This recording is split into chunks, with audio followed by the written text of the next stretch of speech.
promettons solennellement devant le peuple, devant l'humanité tout entière et devant l'histoire de tout mettre en œuvre pour veiller scrupuleusement à la saine application de la Constitution de l'Empire centrafricain. Jean Bédel Bokassa, né le 22 février 1921 à Bobangui, un petit village situé à une soixantaine de kilomètres au sud-ouest de Bangui en Centrafrique. Il perd ses parents à l'âge de 6 ans. Son père, chef du village, devant dresser les listes des recrues pour travailler pour la compagnie forestière Sanga Ubangui, finit par se rebeller contre les brutalités de l'administration coloniale, le travail forcé et les milices des sociétés coloniales. Il libère des prisonniers qui servaient d'esclaves dans les plantations de coton. Arrêté, amené, enchaîné à Mbaïki où il est jugé sommairement et condamné à la peine de mort, il est exécuté en public par des agents coloniaux sur la place du village le 13 novembre 1927. La mère du jeune Bokassa se suicide une semaine après l'exécution de son mari. C'est alors que son grand-père l'élève et prend en main son éducation. Les missionnaires des écoles qu'il fréquentait veulent en faire un prêtre, mais il s'engage finalement dans la coloniale de l'armée française en mai 1939. Par la suite, il demande son départ de l'armée française pour être incorporé comme officier supérieur dans l'armée centrafricaine. Adepte de la polygamie, Bokassa a eu 17 épouses. De ces 17 mariages, Bokassa a eu 57 enfants. À la suite du coup d'état de la Sainte-Sylvestre et après la démission de David Dacko, un nouveau gouvernement est formé, comportant 3 ministres de cabinet précédents et 6 nouveaux titulaires dont 3 officiers. Bokassa accède ainsi au pouvoir le soir du 31 décembre 1965 et devient officiellement le deuxième président de la République centrafricaine le lendemain, avant de se faire proclamer empereur sous le nom de Bokassa Ier en 1976.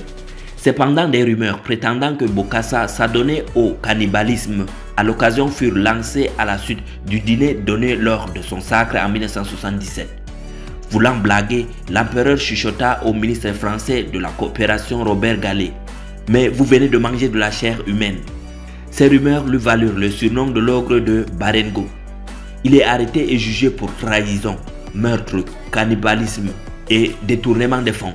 Mais ces accusations furent rejetées lors de son procès et jugées improbables par de nombreux enquêteurs dépêchés sur place à la suite de son renversement.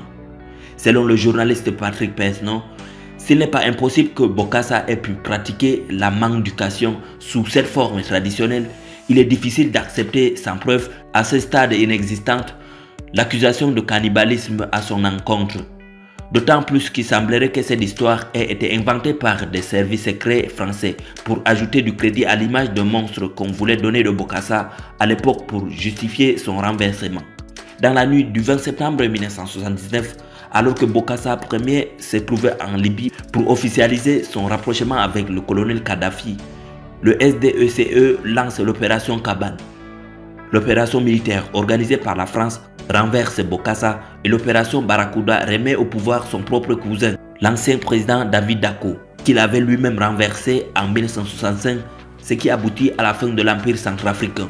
Bokassa est ainsi amené de force par les parachutistes français au Tchad et de là part en exil en Côte d'Ivoire où il accuse la France de l'avoir trahi. Le 12 juin 1987, Bokassa est acquitté des accusations de cannibalisme, mais reconnu coupable de tous les autres chefs d'accusation. Le 29 février 1988, le dictateur Kolimba manifeste son opposition en annulant la peine de mort contre Bokassa et commute sa peine en prison à vie, en isolement cellulaire, et l'année suivante réduit la peine à 20 ans de détention. Libéré en 1993, l'ex-empereur meurt à son domicile de Bangui à l'âge de 75 ans en 1996. Merci d'avoir été attentif à cette vidéo. N'hésitez pas de donner vos avis en commentaire et surtout de vous abonner si vous découvrez la chaîne pour la première fois. À bientôt.